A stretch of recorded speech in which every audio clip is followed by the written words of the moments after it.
আসসালামু আলাইকুম প্রিয় বন্ধুরা। পেঁয়াজ দিবেন হচ্ছে কয় কেজি লাগবে পেঁয়াজ? 2 কেজি দেন। 2 কেজি পেঁয়াজ দেন। আমরা এই সময়ে আহ, গতবার আলু খাইছি, হ্যাঁ? আচ্ছা, গতবার এই সময়ে আলু কত করে কেজি বিক্রি করছেন? 70 টাকা 80 টাকা। 70 টাকা 80 টাকা। প্রিয় বন্ধুরা, একই দেশ, ওই একই জমিতে আলু চাষ হইছে, কিন্তু দেখেন সময়ের ব্যবধানে এখন পর্যন্ত আলু কত করে? আজকে 5 কেজি দিচ্ছেন, 5 কেজি 90 টাকা। হ্যাঁ, 5 কেজি আলু 90 টাকা। আলু কত করে কেজি কিনছো আগের বার? এর আগে আপনার 70 টাকা সর্বোচ্চ, মানে সর্বোচ্চ নিচে 70 টাকা ছিল। 75-80 টাকা পর্যন্ত আলু কিনে খেয়েছি, হ্যাঁ? 80 টাকা পর্যন্ত কিনে গেছি আর কি। আর এটা দেশি পেঁয়াজ। দেশি পেঁয়াজ 120 টাকার নিচে সহেও দেখি নেই। না, এখন কত করে? 70 টাকা কেজি।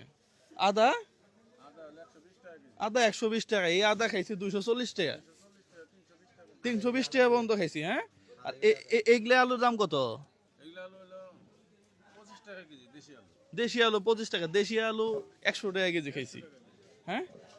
তাহলে তো আমার কাছে মনে হয় যে এখনই ভালো আছি নাকি? হ্যাঁ, মানুষ খাইছে ভালো, হ্যাঁ মানুষ খাইছে ভালো। রসুন কত করে? রসুনের দাম কম, 90 টাকা কেজি। 90 টাকা কেজি রসুন, দেখছেন? চিন্তা করেন দেখি। হ্যাঁ, এই যে 20 টাকা কেজি আলু, এখনো 20 এরকম, এটা কখনো চিন্তা করছিলি? না বন্ধু, এখানে কোনো চিন্তা করা হয়নি। চিন্তা করা হয় না, চিন্তা করেন। আমার বন্ধুও সেম কথা কইতেছে। প্রিয় বন্ধুরা, আমরা চাই সিন্ডিকেট মুক্ত একটা দেশ। এখনো দেখেন আলু 20 টাকার নিচে। হ্যাঁ, অনেক জায়গাতে সমস্যা আছে, অনেক জায়গায় টেন্ডার চাঁদাবাজি এই সেই আছে। এই যে একটা সরকার পতন হওয়ার পরে আরেকজন ক্ষমতায় না আসার পরেও যেভাবে উৎপাত শুরু করছে, চাঁদাবাজি, দুর্নীতি, টেন্ডারবাজি শুরু হয়ে গেছে অলরেডি। আমার মনে হয় অতীত থেকে শিক্ষা নেওয়া উচিত। আমি আমি গত 3-4 দিন আগে একটা জায়গাতে চা খাওয়ার জন্য দাঁড়াইছি। আমার এক বন্ধু, সে আগে ওই দলে ছিল, আপাত দলে। তাই আমি বললাম যে চল বন্ধু চা খাই। ও চা খাইতেছে গলির মধ্যে যায় পিছনে লুকাই লুকাই। আমি কেন? তোর এলাকায় তুই গলির মধ্যে চা খাবি কেন? কই আমার সমস্যা আছে, আগে যে আমি অমুক দলে ছিলাম। আমার কথা হলো অমুক দলে থাকাই দরকার কি?